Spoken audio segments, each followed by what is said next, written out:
Alright, so here we are. I haven't put a video on in over 2 months. I did film a video a few weeks ago, but I decided not to post it because the tone of the video was not good. Alright, and it was unusual. Usually my videos, although sarcastic and whatnot, maybe melancholy, some would say, they're usually not depressing. All right. And this video, after filming it and everything, I didn't say anything that wasn't true or anything like that about anything that I talked about, but it was depressing. So I decided, like, you know what? I don't think I'll post that. I think I'll wait a little bit, film another one, and just, because I am fully myself on here. I'm not pretending to be anybody that I'm not. I am exactly as I depict myself. I usually am a sarcastic asshole. I usually am melancholy. That is kind of my baseline personality. But I do try to be upbeat on here and in life. I try. I'm usually not the best, but I do try. So I'll just try to do like a synopsis.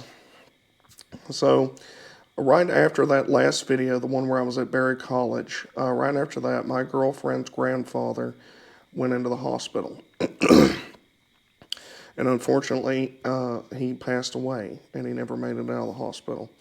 But for about a week and a half, I was with my girlfriend and with her family at the hospital, and then after he passed away, the funeral and all that kind of stuff.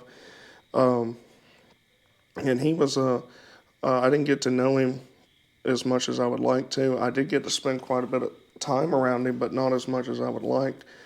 He was a very interesting man. He was a very smart man. He was a very good man. I look forward to seeing him.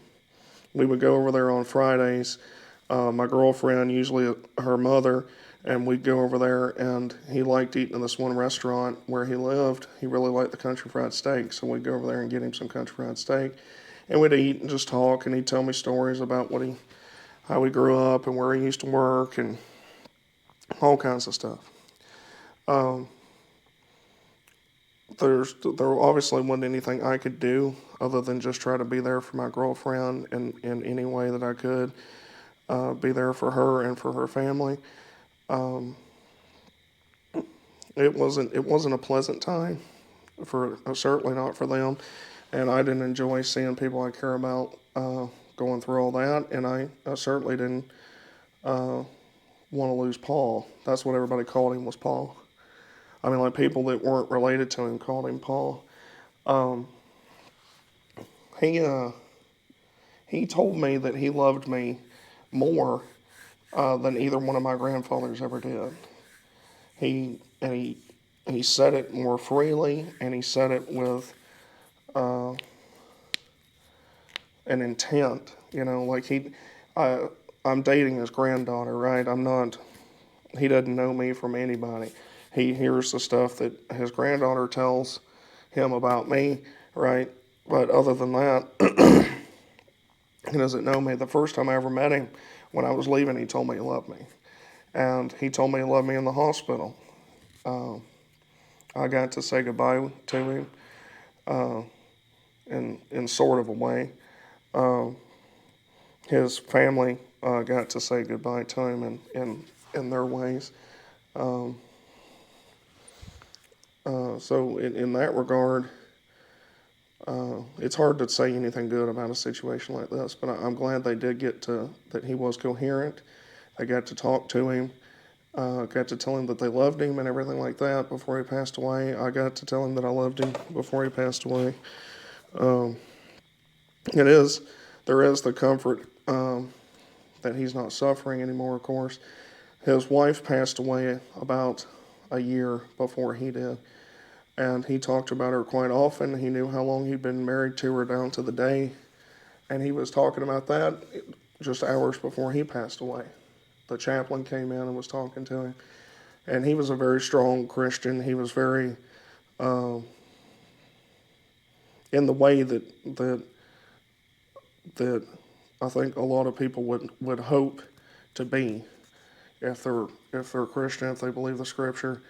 Um, he was generous. He wasn't judgmental by any means, and not even necessarily that there's anything wrong with ever being judgmental, but there's a there's a way that you can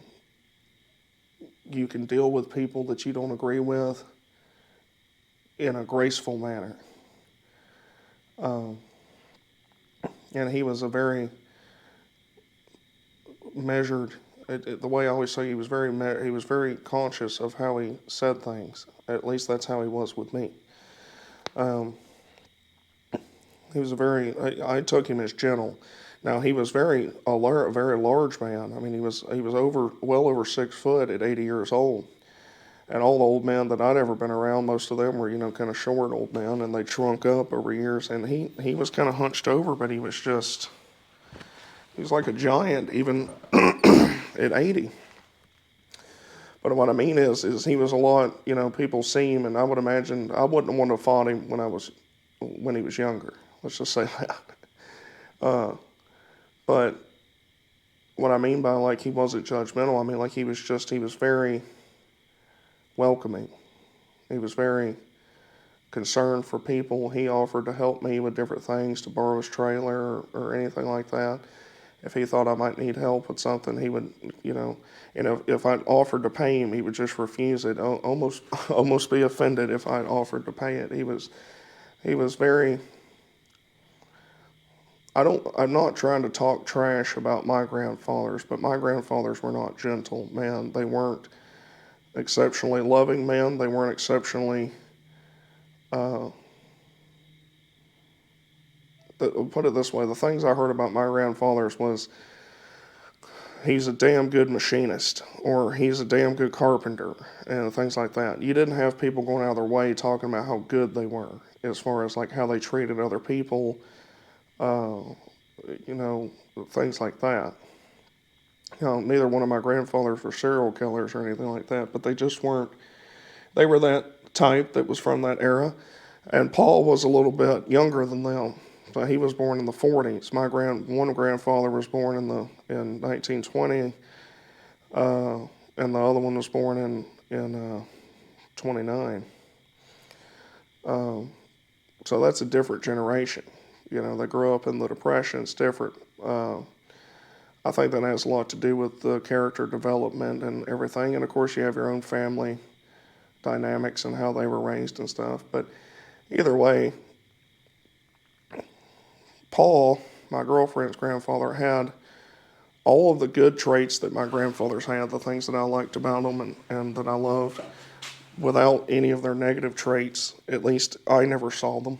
And I've heard my girlfriend talk about him and how important he was to her, and I've heard her mother talk about him, and I've heard my girlfriend's brother talk about him, and I've met total strangers that I've never met talk about him. And uh, he was just a very remarkable person. There's lots of things I could tell you about him, but it's not really important. It's not really my place to share the man's whole life story or anything. It's just that was one of the major catalysts for why I haven't been on here. But the comforting thing is, like I say, his wife did pass away about a year before him. But if you believe the things that we do, myself, her family, my family, if you believe the things we do, they are together again. And as far as they know, they've been together for eternity. Because if you read the scripture, and I'm not trying to get preachy with it, you don't have to believe the things that I do. You don't even have to like hearing it. But I believe these things. I don't talk about them a whole lot on this channel because they're not relevant to the channel. Okay, they're not relevant to Jeeps and Willies and history and all that. But I do have my beliefs and stuff. I usually keep those beliefs that don't pertain to the channel to myself. But in this case, if you believe the things that we do, then there's really not, from what we understand, there's not really a concept of time per se in heaven. So as far as they know, they've been together, reunited for infinite amount of time, even though he's only passed away about 2 months ago. So that is comforting. It doesn't comfort, when you have to drive by his house or you have to think about something that he said to you or anything like that. It doesn't seem comforting, but if you slow down and take account that he lived a good, long life that a lot of people don't get to live. He had his own tragedies in his life with his family members and things that had happened to him, but he had made it forge ahead. He had children. They've had children. He's got to see his great-grandchildren.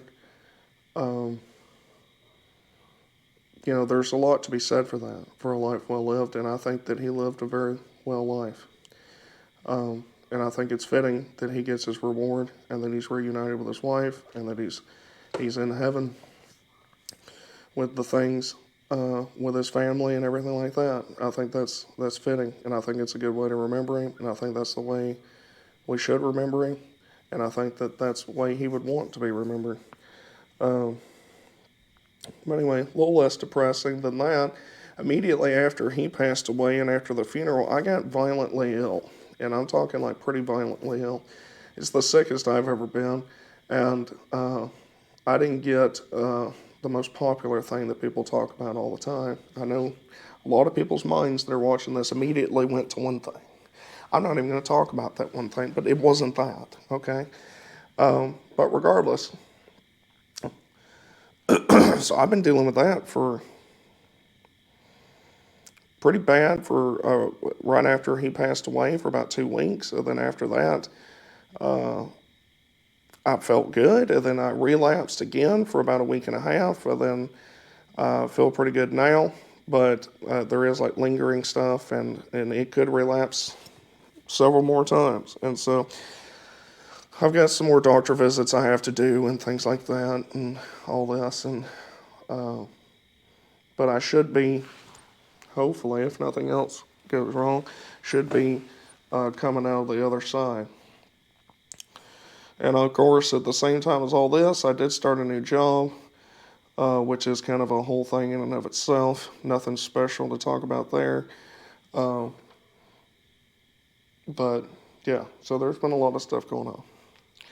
I haven't had a lot of spare money being sick. Missed a lot of work right off the gate because of that.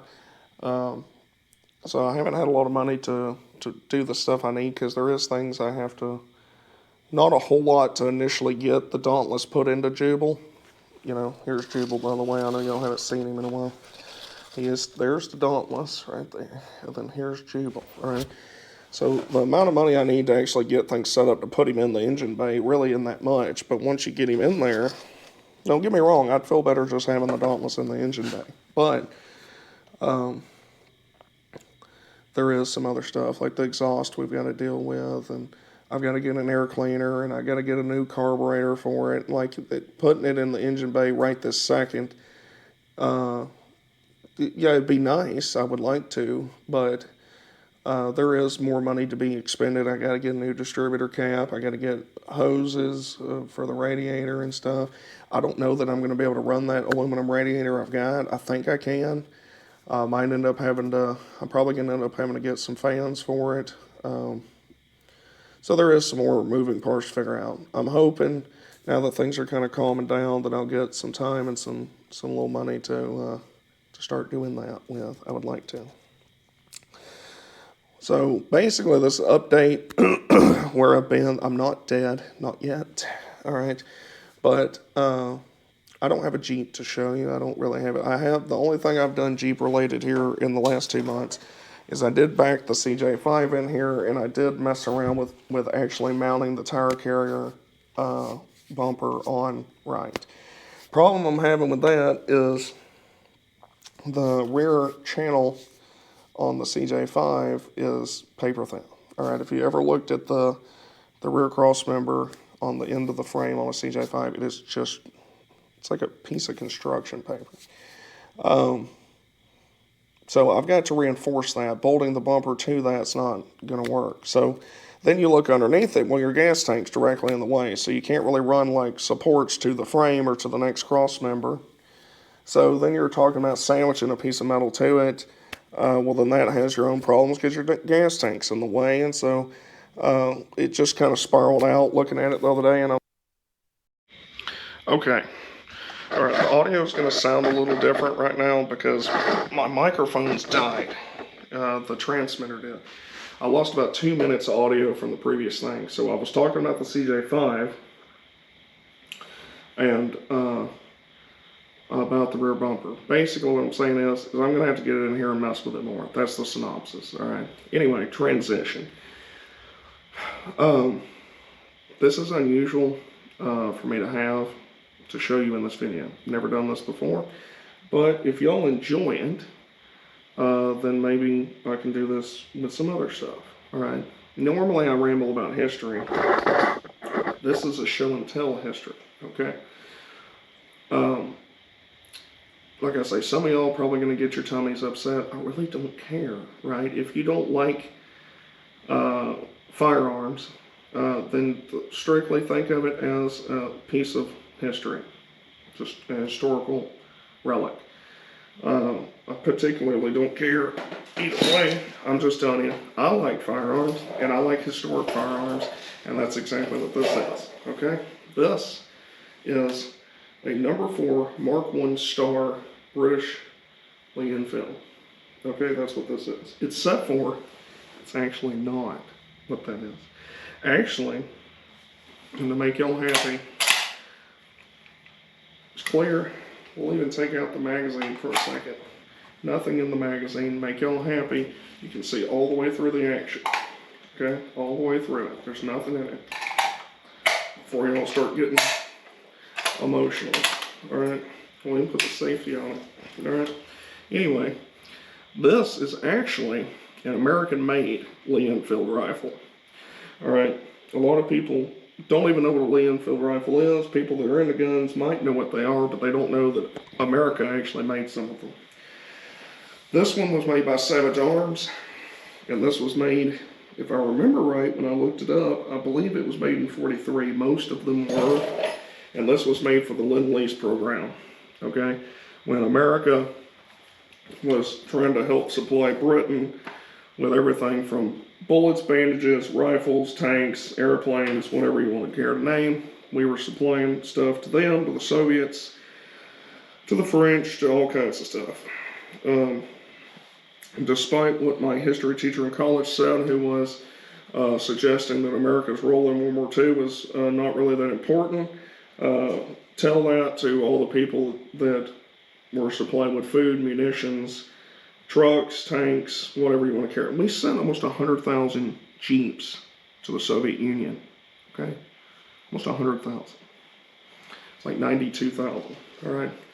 Trucks, tanks, airplanes, you name it, we were building it, all right? So like just, if we didn't even physically fight on the ground anywhere, strictly just our supplies is enough to be like, oh yeah, you're pretty damn important, okay?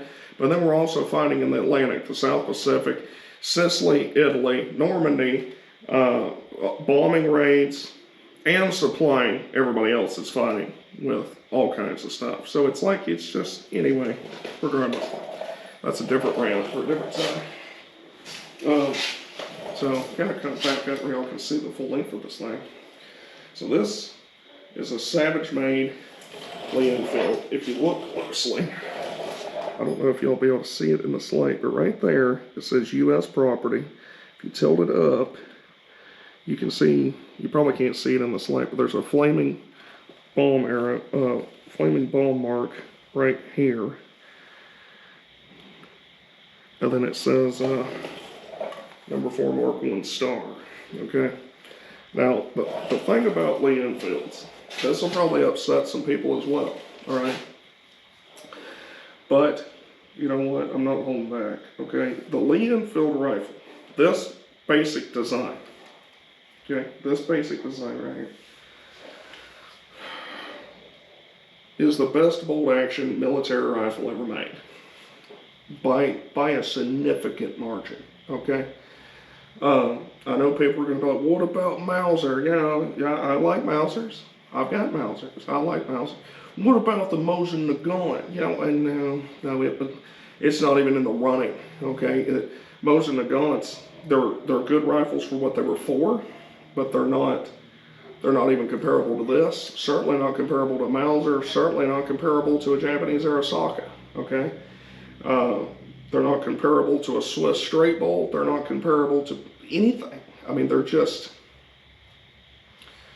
as crude a gun as you can make, specifically 9130s. Now, a Model 91 is a nice firearm, but the Soviets decided to degrade themselves between world wars. While the British and the Americans and everybody else were making better rifles between the world wars, the Russians actually made their rifles shittier. Okay? You can look it up yourself. Or you can watch See an Arsenal on YouTube. Has a phenomenal channel. It's him and his wife, girlfriend. They have this just phenomenal channel. She usually shoots the rifles and she does commentary as well. He does commentary. He's got a video that I think's over 2 hours long on the British LeeEnfield. All right. He's got tons of videos. They're fantastic. They're a power couple. All right, in the YouTube gun community world. Anyway, I've wanted this kind of a gun, a Savage American-made LeeEnfield, for years. I've had this one for years. But I looked for it for years prior to that, and I found it, and I immediately went and got it, and I don't regret it. Okay, the rifling in this gun is phenomenal. It shoulders well, really well. This one actually has a peep sight on it. A lot of LeeEnfields don't. This one's got a peep sight. You can flip it 2 different yardage. This one's 600 yards. That one's 300 yards. It's just the thing that sets these apart from Mauser actions, for example. A Mauser cocks on open. Okay, so a Model 70, Remington 700, anything that's a Mauser action, a K98, a Guevara 98. Any Mauser type action, World War I, World War II, anything post that's based on a Mauser action, cocks on open. Okay? Second you open the bolt, it's cocked. LeeEnfields cock on close. See, it doesn't cock until it's closed. Okay? You can think of this like your hammer. Now you can decock it. So there's a couple advantages to a gun that cocks on close like this. Okay. Now people often complain. They're like, "Well, it's not as smooth as a Mauser." Well, you just can't be, scared. You just can't be scared. A Mauser wasn't meant to be worked gently. Okay. It's not your grandpa's pre-64 Model 70 that's a bull barrel. Okay. That's not what it is. It's a bolt action rifle meant for shooting a man-sized target. Right. They're meant to be worked violently, like rather violently, not gently, violently. You can't be afraid to work the gun. Okay? It's not going to hurt it. It's the way it was made. The other unique thing, British troops often would do what is famous called the Mad Minute with the British LeeEnfield. They would hold the bolt with their index finger and thumb like this, and they would fire it with their middle finger. So they bolt it, come down, fire. Bolt it, come down, fire. All right? There's accounts from World War I. I'm sure there's some from World War II, where British troops with these style rifles. Now in World War I, they were different. They were longer, same basic design, but they were longer. And those were called number 1 Mark IIIs, number 1 Mark III Star. That's more or less the British World War I version of this. Okay, they're longer. Action's there's very mild differences. The safety levers in the same spot. It's more or less the same gun with some mild differences, very mild. Anyway, there's accounts from World War I where German troops are being pinned down with fire from these guns, with British troops bolting it like I showed you, so fast that they were under the impression they were under machine gun fire from a unit of British troops firing this action. Okay?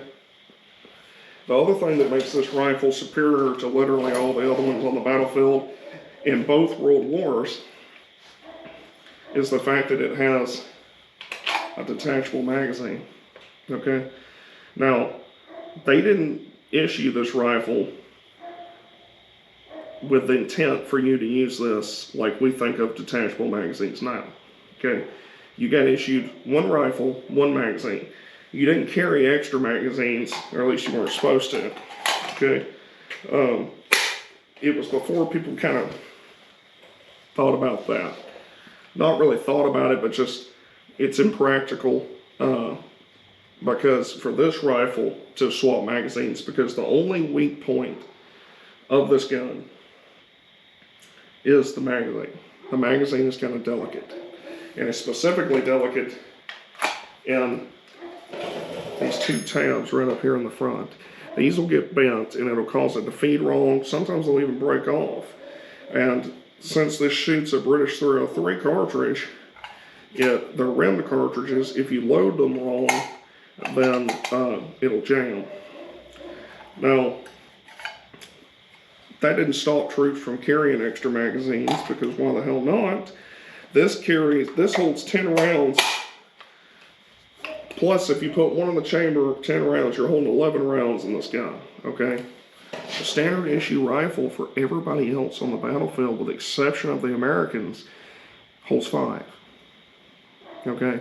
Or 6 with one in the chamber. But most military didn't train with the notion of you having one in the chamber, so you had 5 rounds, okay? The British didn't train for you to have one in the chamber, so you have 10 rounds. Okay, so you've got double the capacity of everybody else. So you can shoot 10 times. They can only shoot 5 before they got to reload. That's already a ridiculous advantage. Then you've got the fact that this action with a curved bolt, because most of the Mausers, a lot of Mausers have straight bolts, Mosins have straight bolts, Arisakas have straight bolts. There is some advantages to straight bolts in that they're easier to produce, they're faster to produce. There was Mausers in World War I that didn't have, they had curved bolts like this.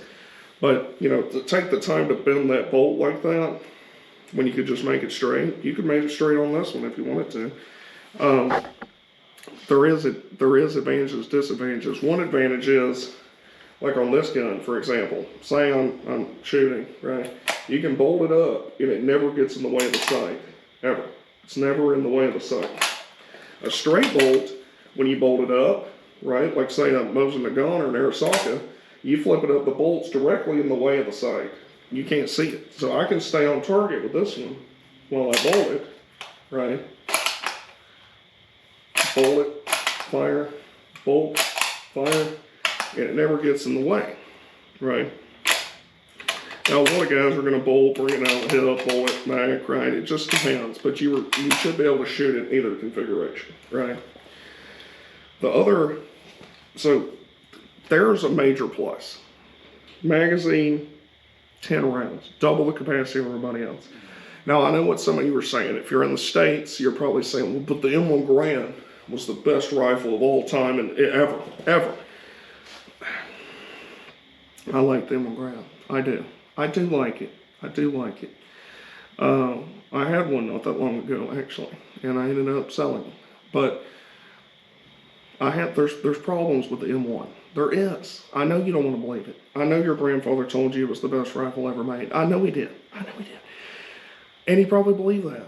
And for him, maybe it was. But the thing is there were significant problems with the M1 Garand. Okay, the fact that the operating rod is just completely exposed on the side of it, that's a major problem. Okay, guys are taking hits in World War II and they're bending their operating rod, and then the damn gun doesn't function anymore. You know, there's the fact that it doesn't have a detachable magazine, which is just insanity. The fact that you have to load it with an end block, which is just insanity. It's just absolute insanity that someone as brilliant as Garand would still design it wrong. It's just amazing. It's amazing. They knew what magazines were. This gun always had a magazine. In World War I, it had a magazine. I've got them at home. They literally had them in 1914. They had them before that. People knew what they were, okay? They're like, the M1 Garand is the most advanced gun on the battlefield. No, it wasn't. It wasn't. At the start of the war, you might could say that. The Germans come out with a Gewehr 43, which is just remarkably, okay? It's everything the M1 Garand is, except for it's got a detachable magazine, and it's doesn't have a completely exposed operating rod. Anyway, you just don't hear about them because they didn't make them in any large numbers. You got to remember, we were pounding Germany into submission, destroying their factories and all their means of production. And most of their production was running underground. And even though it seems counterintuitive to people, but late in the war, late war, from their production actually goes up to an extent. And people say, well, that's because our bombing raids were not successful. No, our bombing raids were very successful. You can read what Albert Speer, the armaments minister, said about how successful our bombing raids were. But they moved them underground into salt mines and shit, and they were using millions of people for slave labor is why their production numbers went up. It's not because our bombing raids of us and the British had no impact on it. That's I've had this conversation with people before, and it just goes over my head that people can think these things. You don't have to believe me. Read what Albert Speer, the armaments minister, said. If you don't believe that, just look at the number of bombs we were dropping. Yeah, I know most of them didn't hit their target. I know that. I get it. You don't have to destroy a whole factory. All you have to do is destroy one or two key pieces of equipment. If you're bombing a Messerschmitt factory, for example, you don't have to just burn the whole damn factory. If you just destroy the machine shop in the factory, right? They can't hone cylinders, make engines. They can't do anything, right?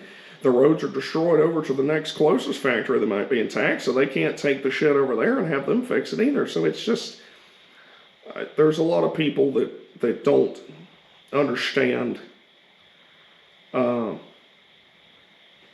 hard Germany was getting it, and they deserved it. Okay, but I'm just saying they don't understand. Right? Okay, so why is this the best bolt-action rifle in arguably in history, certainly in military history? Well, it was used up until rather recently. I think up until about 2016 or 15, something like that. The Canadian mounted police were still using this rifle. It's still rather prevalent in parts of India where they made a whole bunch of these called Ishapurs. Made them over there that are in all kinds of calibers. Some of them are 308, some of them are 303. They made them over there for a long time. Made them post-World War II over there.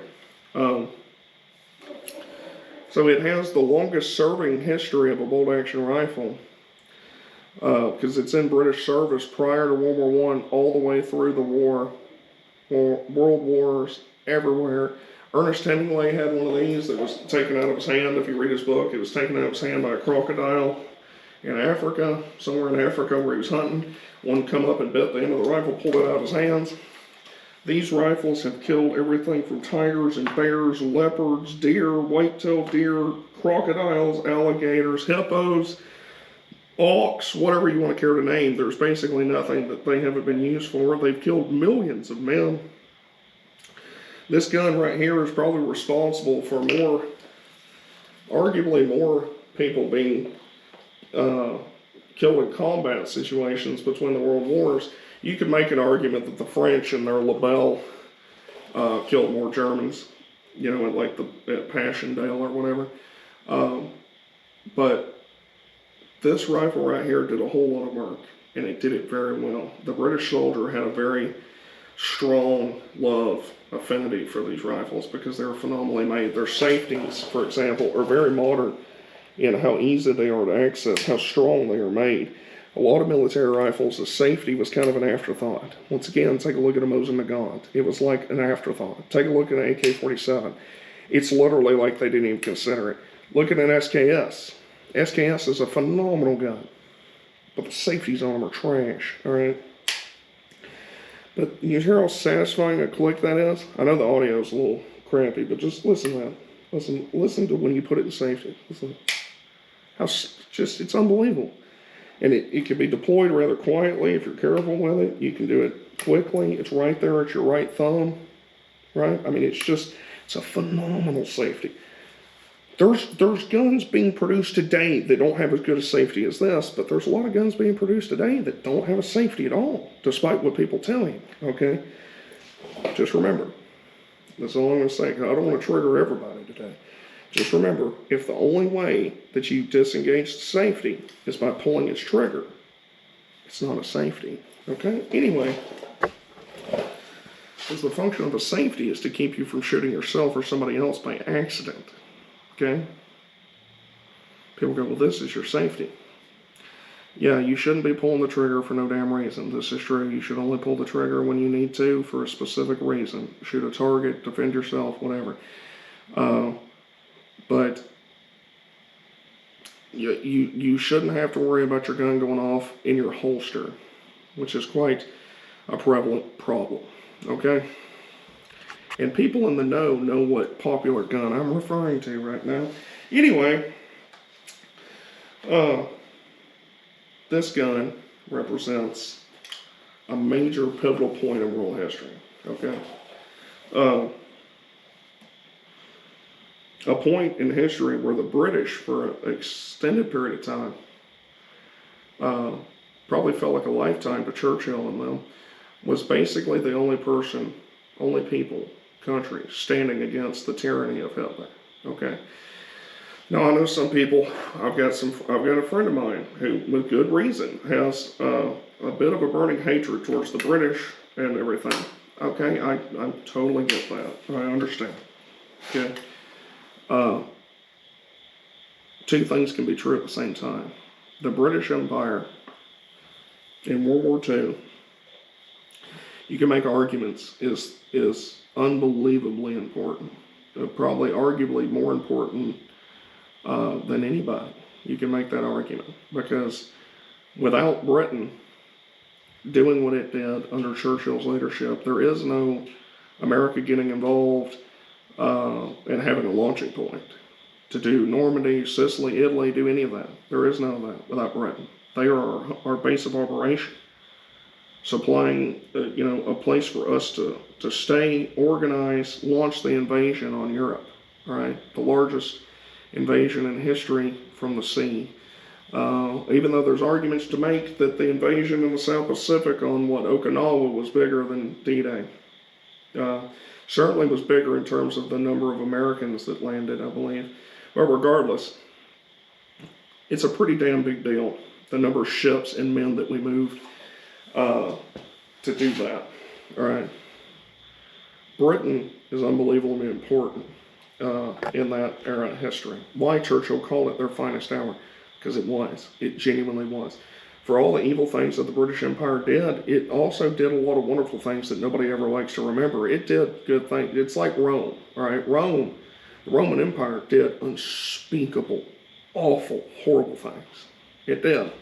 It also did unbelievably remarkable things that benefited everybody that came in contact with anybody. Why it meant something to be a Roman was because of the prestige that it brought with it to be a Roman, because it was the pinnacle of human civilization in that time frame, in that specific region that anybody had ever seen, surpassing the Greeks, surpassing the Egyptians in a lot of ways, but just like the Egyptians were the pinnacle of their time, all right? When they're building the pyramids and all this gold, just unbelievable things, right? And then on the other side of the world, you can look at things like the Maya, the Aztec, take out the human sacrifice stuff, but look at the architecture, the mathematical calculations, unbelievable things, right? For every evil empire, right, they did good things. Britain did important things for not just itself in World War II, but for the entirety of the world in World War II, whether it knew that or not. Whether Churchill knew that or not, Britain did important things. Okay? Its commandos did important things when they went and did all these, to break the Enigma code and get machines and all that kind of stuff, and then bring it back for people to work on. Like, it's just the amount of things that they did. Okay? Now, I don't have a whole lot of, I think Britain has kind of lost its way now. It seems to be ashamed of a lot of its history these days, but that's not unique to Britain. That's most of Europe, and it's certainly here in America. But like I say, two things can be true at the same time. Your country can do horrible, horrible things, and at the same time be a beacon of hope to the world at the same time. America certainly has done some jacked up stuff, but at the same time, to a lot of people around the world, we're the worst enemy in the world. To other people, we're a bastion of hope, right? Two things can be true at the same time. The reasons why these people hate us might be very valid, okay? Sometimes, oftentimes, more than the average American would like to admit, they are pretty valid, all right? And then the reason why these people love us also can be valid, you know? So it's like, you know, people always want it to be, and I'm a very black and white person. Everything, you know, like there is right and wrong. But there can be a black and white view of this is purely bad, this is obviously good, and this is the same entity doing it. And that's not contradictory to admit that. This rifle is from that time period. This rifle is from a time when Britain was struggling. America's involved. We'd signed agreements to do the Lend-Lease program, and so we started sending shit over there to Britain, and this gun was part of that. Now, whether this gun ever made it overseas or not, I don't know. It comes out kind of the middle point of the war. Like I say, if I remember right, this one was a 43. Most of these were. So there's a good chance that it did make it over. It's a good chance it made it over and it just walked around army bases and stuff. That's possible too. It's hard to tell. I've got other rifles that are obviously have been used in combat. I mean, it's obvious. Other ones, you never really know. I wish to God I could know, because this rifle could tell you all kinds of things. The way you were meant to load it was through this notch right here. It took what they call stripper clips. Okay, remember this. Remember for yourself. This is a magazine. Okay, this is not a clip. This is a magazine. Okay? Magazine. Say it with me. Magazine. Magazine. Okay? People call these clips. They're not a clip. All right? Basically, I don't even know of a gun made post 1950 that takes a clip, because a clip is what went here. Okay?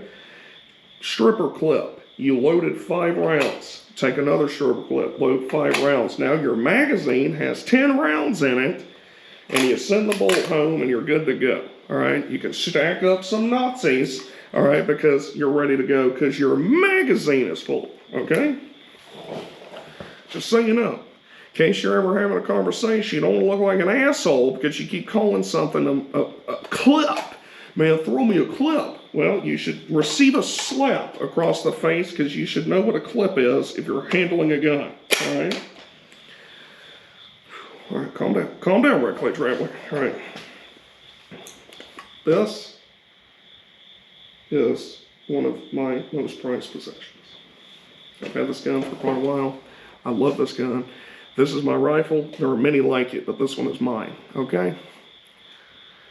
I do enjoy this rifle. These rifles saw service in Korea, in Vietnam, in the Middle East, all over the place. There's accounts of American Marines being pinned down by terrorist groups with LeeEnfield rifles, because these have such an effective range, and most modern battlefield rifles have a relatively short effective range.